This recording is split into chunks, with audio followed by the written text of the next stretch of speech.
Another day, another basketball stories na naman ang pagkikwentuhan natin. At ngayon nga, yung pag-uusapan natin ng balitang pag-trade ng Los Angeles Lakers kay LeBron James at ang game preview ng Golden State Warriors laban sa Indiana Pacers.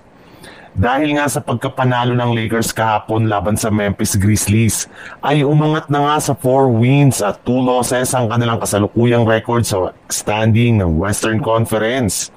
Bagamat man nga kulang ang kanilang lineup ay nagagawa pa rin naman nga nila kahit papano na manalo laban sa mga malalakas na kupunan on the road.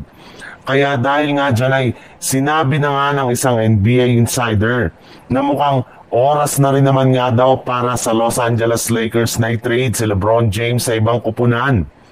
Magagamit rin naman nga daw nila ito bilang trade asset upang makakuha sila ng mas bata at mas magagaling na manlalaro na mas makakatulong kina Luka Doncic at Austin Reeves sa kanilang mga susunod na laban.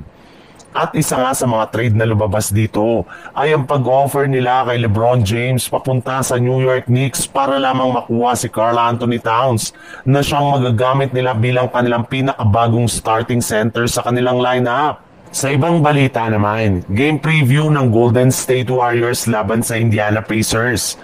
Pagkatapos nga na matalo sa kanilang game noong nakarang araw laban sa Milwaukee Bucks, ay dumiretso na rin naman nga ang kanilang team sa lugar ng Indiana para kalabanin ng kupunan ng Pacers na sobrang underman ngayon ang lineup sa pagkawala at pagtatamo ng injury ng halos majority sa kanilang mga key players, kagaya na lang ni Tyrese Haliburton, TJ McConnell, Benedict Mathurin at Andrew Nembhard na hindi makakapaglaro ngayong araw.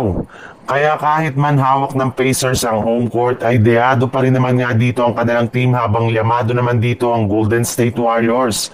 Nagigil na nga makabawi mula sa kanilang nakakahiyang pagkatalo noong nakarang araw laban sa Bucks. Bukod rin naman nga kay DeAnthony Milton, lahat rin naman nga ng kanilang mga players ay inaasahan nila na maglalaro kontra sa Pacers kaya buong-buong nga ang kanilang puwersa para lamang manalo.